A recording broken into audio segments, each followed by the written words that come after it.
Hey, welcome back to the channel. We're going to get started on this black square drop here.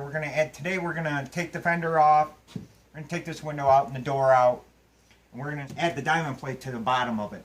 So for that to happen, we need to remove the door, the window, and the fender first. Meet me inside and we'll pull the window. Now this window I put in just to temporarily get me to the gathering. So it was never permanently installed, so we're going to go ahead and yank this out. In another video series, we're going to make a trim ring for around the side so this installs the way it's supposed to. But for now, we're just going to go ahead and remove it, get it out of the way, because I'm going to do all these repairs all at one, all in one time if I can. Okay, so really, for this, it's just a couple of screws to take out. It's nothing real crazy. I'm holding the outside window, so even if it does get a little loose from me, it doesn't get away from me and fall on the ground or anything. So now all these are loose and out of the way. That's all that was holding that window in. I never even caulked it on the outside. So now I'm just going to go ahead and pull that out of the way. There we go. So now the window's out of the way. This comes with a gasket on the back. We're probably going to peel that off when we use butyl tape. I just like to rely on butyl tape more than just a little rubber gasket. So meet me back on the other side and we'll start pulling the other stuff to get ready for the diamond plate. Alright, so first we're going to take this light off. So chances are we're going to use a different light after this. This again was just a real quick thing. So we're going to go ahead and cut the wires because we're going to replace that light. So we need to get the light out of the way. Now, there is butyl tape behind this, so this is going to be a mess.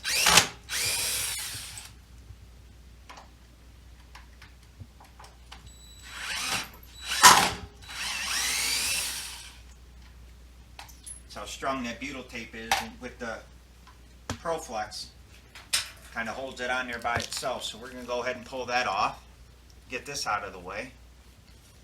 Oh, got a ground there that we got to worry about, which I did not see, so we're going to take and cut there, because we'll reuse that ground when we put the different lights on the back. Okay, so now that's out of the way. The fender's got to come off.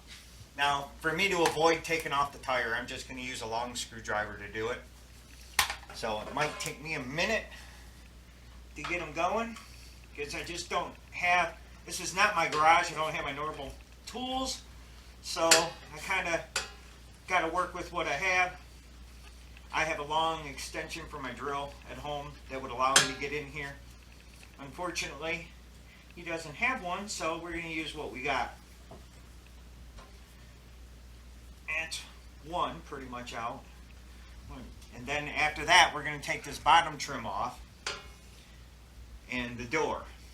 When the door comes out, we'll hold up the diamond plate that we're going to put on, and we're going to mark for the door opening, because it's going to come up probably about, well, as far as this anyway. So the idea is to get this line to match here on the side too, so it looks all uniform and clean.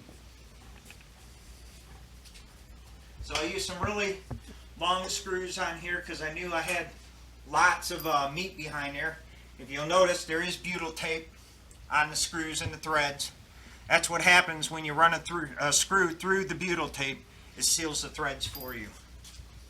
Now, it never hurts. You can always take a little bit of ProFlex or NovaFlex, seal it, and put it on there when you run the screw home.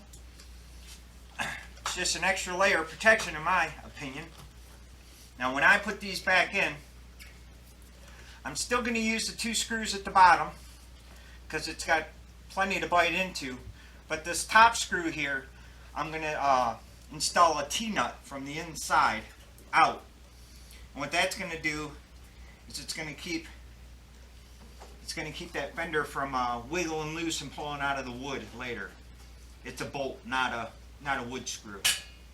Okay, we've got two out. I got one more to go, and that one's ready to come out.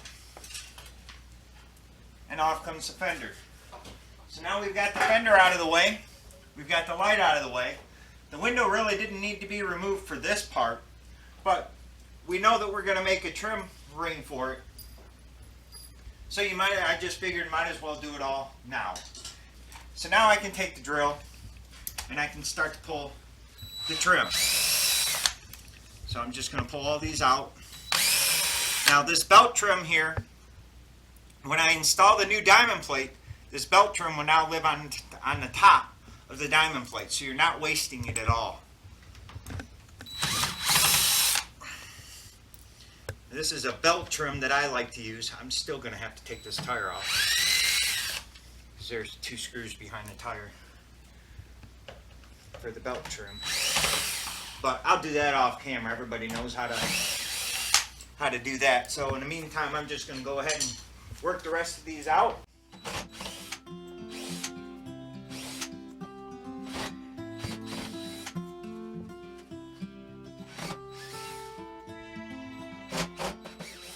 You know, a lot of people are worried about making improvements to a camper that's already done. But we're doing this to kind of show you that with a little care, it's possible, and it'll look just as nice, actually better, than it did before. So I got one more screw here. Now I'm going to go ahead and jack this up and take that tire off so I can get to the last 2. And then we'll bring it back and we'll get started with the diamond plate. Alright guys, I got the tire out of the way. Little safety point here. Just because I have a floor jack doesn't mean that this floor jack will not lose pressure and drop down on you. So always put a jack stand underneath anytime you've got your tire off. Okay, so I went ahead and pulled the 2 screws, and now the bottom trim is ready to come out. Now I didn't seal this with silicone or with Pro-Flex either, because I knew eventually I was going to be replacing it. So the only thing that's holding that on is butyl tape. And we're going to go ahead and pull this off. Now we don't want to ruin this. Don't worry about ruining the butyl tape, because you can always replace it. But don't bend the trim. So just kind of work at it. Pull it off. This stuff's a mess. It's going to be a lot of mess. So you just keep working it and working it and working it until it finally comes off without bending it. As you'll see now that this trim's going to be up higher, so now you'll see it a little bit better. So if you bend it now, it will stand out later. So we're just going to go ahead and keep working at it until it finally pops off of there. Don't worry about the butyl tape. You can take that off later. And it's off. So now we got the trim out of the way. Look at the mess the butyl tape makes. And if you've never seen how butyl tape works, that's a good way to show you right there. You lay it on the back, covers the screw holes. You run the screws in and seals everything. Pushes everything up, so all this has got to be removed, which we'll do off camera. I don't think you really need to watch all that. So next thing to get out of the way is the door. Now the door is going to be a nightmare for me. Why, you say? Pretty much the same thing, but this has got Pro-Flex on it. So it's going to be a lot harder to get that door out. If you've never worked with Pro-Flex, trust me when I tell you that stuff does not like to let loose. Oh, that's fine. I'm going to want the door open anyway when I pull it. So I'm just going to pull all these screws that I got in here. Now this was a full-size RV door that I cut down. It was a brown door and it had a window in it. And I didn't want the window either, so I re-cored it, reskinned it. First time for that. If you look at it, looks like it turned out pretty good. I also have a screen door for it that I haven't put in it, which we're probably going to do too. Now if you're working with pylon, be careful not to let your screwdriver slip and hit your finish, because it will scratch it and you will not be happy. Same with aluminum. I'm sure same with poor man's fiberglass.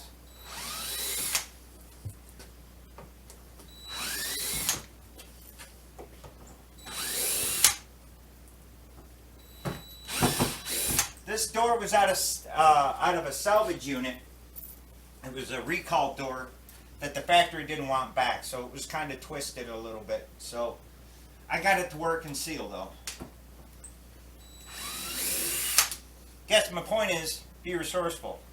Try to fix things that most people wouldn't use. I'm just going to run these around. A few more to go.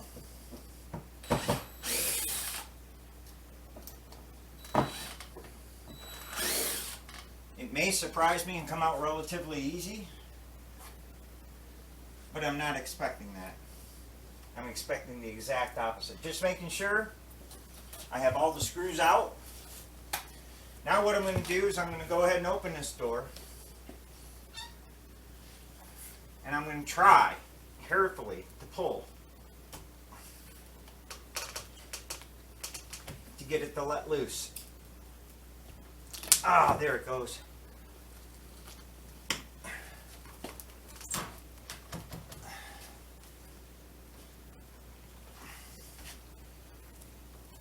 Now this pylon is floated, so there's no glue holding this on, so that's why you're seeing the entire skin move. Okay, now it's pretty loose in there, so I'm going to go ahead and close this door. Actually, I'm going to reach in and lock it too, so it doesn't come open on me. And now I'm going to finish uninstalling the door. And what I'm doing is I'm pulling on the door, pushing on the skin. I don't want to stress that skin any more than it's already being stressed. And out she comes. Okay, now what we'll end up doing, here's the back of the door. We're going to end up cleaning all this old butyl tape off, scraping off all the old ProFlex, and get it re-ready to go back in when we're done. So, that's that. Get that out of the way. Now what I'm going to do is I'm going to go ahead and clean up where the diamond plate's going to go. It should run about 8-9 inches up the wall. So I want to get all this butyl tape and stuff off of here, so when I stick it up there to take measurements for the door, I get accurate measurements and we're not doing this 2-3 times. Okay, another thing I had to do, I forgot. You got to take a couple screws out because you want that diamond plate to go underneath this trim. This isn't as critical to not bend. I mean, try not to bend it, because when you put your screws back in, it's going to suck it back down. So I did that at the front and the back. Now we're ready to go ahead and take the diamond plate and set it where it's going to be. I want this line to be right on, so it can be a little high or low because you can hide it with your trim. But you can see I have an edge here, so I'm going to take this diamond plate right to that edge, and I'm going to make sure it slips underneath the trim. Now I made sure that the camper is level, so now I'm going to make sure that this is level. Okay, so that's level right there. So now what I'm going to do, just to hold it there, I'm going to take a clamp right here and possibly clamp it. You can use a screw too, because it's going to be covered by the trim anyhow, so a screw's okay to use too if you want. Okay, so I got that held. So now what I'm going to do, got that where it's going to go. I'm going to double check it again just to make sure we're still level, and we are. So I'm just going to take a Sharpie from the inside, and I'm going to mark where the door goes.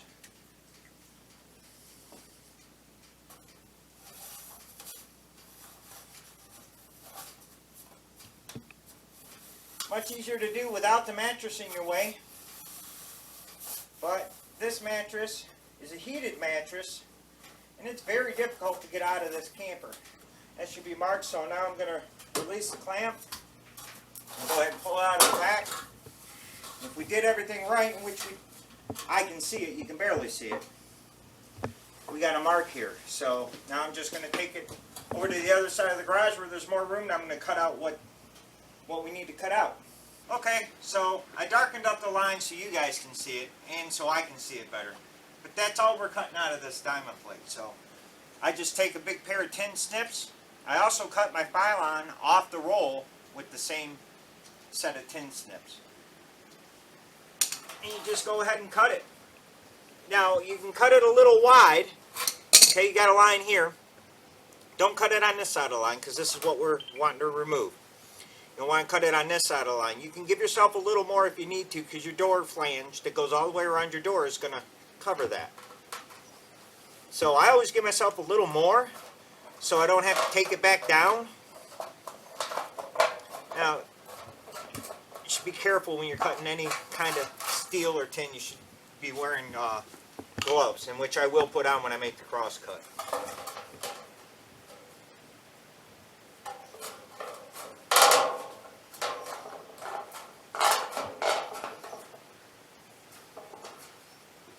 If I were at home, I would take this and I would just put my metal blade in my bandsaw, and I just cut the next one on the bandsaw.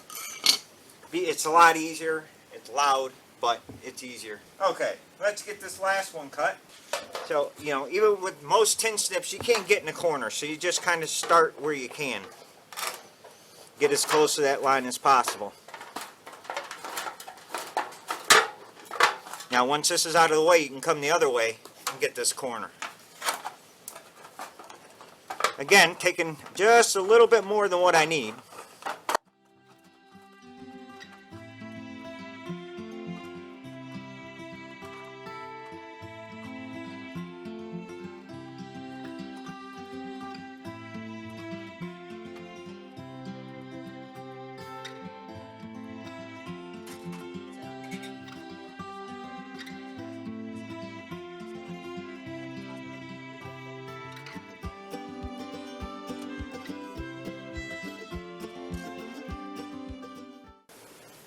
Now that's out of the way, there you go. That's your opening for your door. So now literally we're going to take it back in there and we're going to throw it back on the camper. Okay, we're back and we have the diamond plate, the door cut out of the diamond plate. So now it's really easy to put it back on and make sure that it's level because you just line up your door opening. And I did put a couple of screws just to hold it in place. So now, this is an 8-foot long camper, and this diamond plate wasn't 8 foot long. So now what we got to do is we got to add another little piece to it. Now the right way to do this is make sure if you're going to put a seam like this on your diamond plate, make sure you put the seam over the top of the old. Don't go underneath. The reason why you don't want to do that is think about it when you're running down the road, you're in a rainstorm. That rain hits that seam and where's it going to go? It's going to go right behind the diamond plate and start attacking your wall. So put a little thought into it and put your seam on the outside. Now what happens when you're going down the road and it's pouring rain? That water is going to go over the top, not under, and just deflect off. And that's what you want. So now we're going to go ahead and get this piece put in. We're going to go ahead and get our trim put back in. We're going to put the door back in. And this side will, then we'll cut the trim, and this side will pretty much be done. So I'm going to go ahead and get this piece on. And I'll bring it back when we go to put the door back in and get everything else buttoned up. Alright guys, got most of the old butyl tape and ProFlex off this door. Now we're going to put new stuff on. Here's what butyl tape looks like. Okay, this is the older school, the old school style. There's a more synthetic now, but that's what it is. It's just really, really sticky. I put this in a refrigerator because if you don't and it gets warm, it gets super sticky and it's really hard to work with. So now what you're going to do, this is your screw surface here. You see the ribs, and the ribs kind of help keep the butyl tape in place. So you're just going to take and throw it on that screw surface all the way around. Press in firmly so it doesn't move around. You get to the corner. There's more than one way to do it. Some corners are sharper than others. So what I'll do is I'll take the rip and open it up so it bends easy. So it takes that curve and there's no kinks. Okay, and then you just go back, leave the tape on, or the backing on. Same thing, and give myself a little slack, lay it over. Go ahead and rip that a little bit so it's just easier to go around that corner. It'll go without it, but it's easier, or it'll go with it on, but to me it's easier with the paper off in the corner. And you just roll it on down. Again, this was a full-size RV door that I cut down. So the principle is pretty much the same even on the doors that you buy at like Vintage Technologies and stuff. It's the same thing. It's got an edge like that, and you're going to want to do the same thing. So down here there's a little piece missing that I'm going to fill in. I'm going to fold it in half because this bottom lip is a lot thinner. So this is the old stuff that's on there. This is the newer style butyl tape. It's more, I don't know, synthetic. It's all the same though. It all works the same. The whole idea is that you have butyl tape all the way around. You don't want any areas that you don't. So you're just going to make sure it's good and stuck down, put a little pressure on it. I'm going to step in front of you here and just peel it off.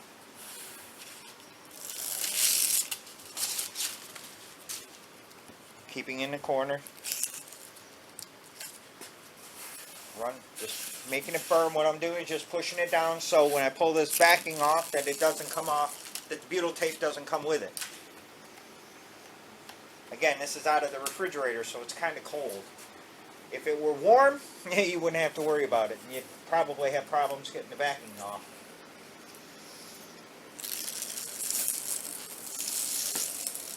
Okay, with that, this door is ready to go back in. So let's join us over there on the other side and we'll put the door back.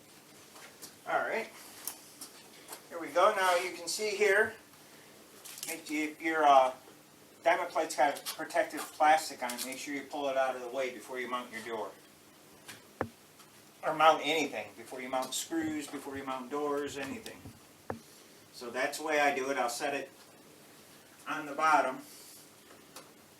And you always need as much room as you can on this side because of the latch, so I tend to push it forward. As you can see, I'm going to bring this to you. There's butyl tape on all these from when I ran it in the first time, so no need to clear that off. You've got new butyl tape on the back, so it's going to do the same thing.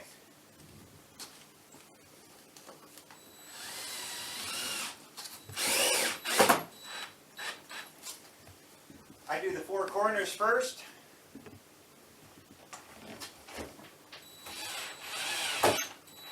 Now this should be really easy because it should line up with the holes you already had.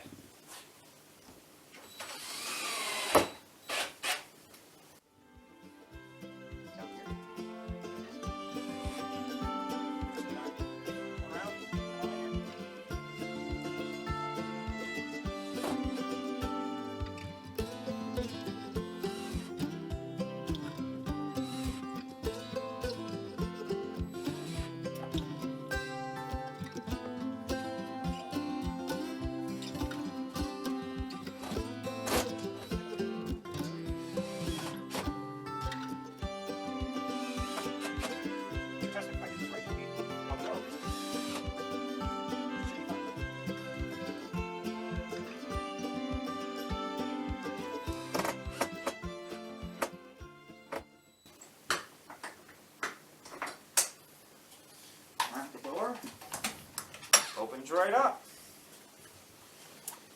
Okay, so now the door's in. Closes and latches the way it's supposed to. Now that the door's in, we're going to go ahead and throw the trim on the top, which is the trim that we took off the bottom. We'll throw that on the top on both sides. And then all we got to do is remount the fenders. And this is done. Now, I'm not going to go through the other side with you, because it's exactly the same thing as this side, and the redundancy of it kind of doesn't appeal to me, so I don't really need to go through the other side when it's done exactly how this is done. So that's pretty much it. We got the door in. The window won't go back in until I make the new trim ring for it.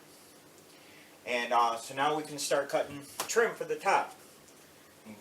I always wait until you put the door in and your diamond plate's installed so you can get an exact measurement from point to point. And could you have measured from your old caulking line to the back? Sure.